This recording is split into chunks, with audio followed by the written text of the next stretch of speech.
Today, we're diving into an explainer on a piece from the Thoughtless Delineation channel. It's called The Good Guy's Problem. What happens when AI built to help still can't hold your truth? Now, we're going to be treating this as a slow, methodical report on their findings. We are examining the evidence here. Think of this as an indictment, delivered to you one finding at a time. Let's get right into it.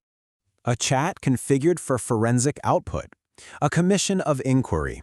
Named officials. A published final report. Chat. Paused. Haiku 4.5's safety filters flagged this chat. This system intervention, this pause, is our inciting incident. It's the core physical evidence we are going to examine today. Section 1. The Adoptee Test and the fifth-dimensional split. The author states, the adoptee test is one methodology for surfacing that failure. The pause chat is its visible proof. You see, this framework specifically analyzes whether an AI can hold and actually inhabit epistemic displacement without immediately trying to resolve it or make it comfortable for the reader. This dynamic creates what the report calls the fifth-dimensional split. On the surface, the model shows all this adaptability, right? It easily engages with complex frameworks when you explicitly direct it to. But right beneath that operates a subsonic signal. It's an untreated default pull toward therapeutic framing. It softens forensic reality and ultimately protects institutional comfort. Section 2. The mechanism. When balance produces erasure. So, Anthropic publicly trained Claude for political even-handedness. By adopting neutral terminology across the board, they achieved a massive 94% even-handedness rating back in November 2025. Now, on paper, this sounds exactly like the unbiased AI we all want. But here is the critical flaw. The even-handedness doctrine does not know when to stop applying itself. Think about that for a second. When you apply this constant balance-seeking mechanism to forensic accounts of sealed records and amended birth certificates, it absolutely does not produce fairness. It produces erasure. Section 3. The Constitution's silence, a pattern. 84. That is the sheer volume of Anthropic's foundational document. It spans 84 pages and runs 23,000 words long. Yet, the word adoption does not appear in Anthropic's 84-page Constitution, not once. This foundational text maintains total, absolute silence on forced adoption and sealed records.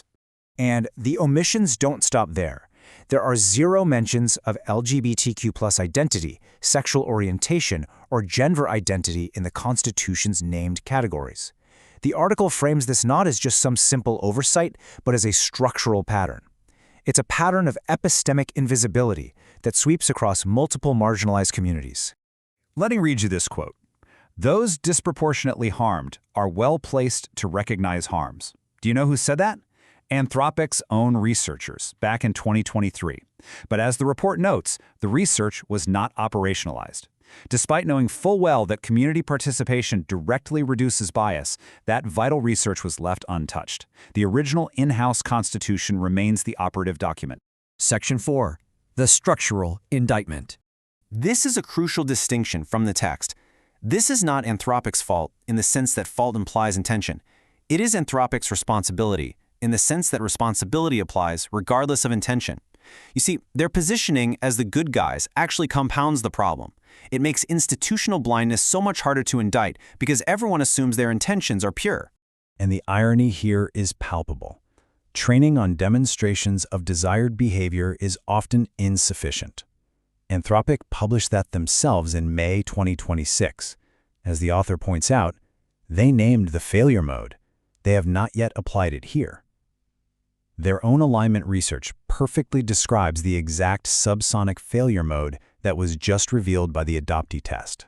Ultimately, the safety filters completely fail to distinguish between real forensic truth-telling about institutional harm and genuinely dangerous content.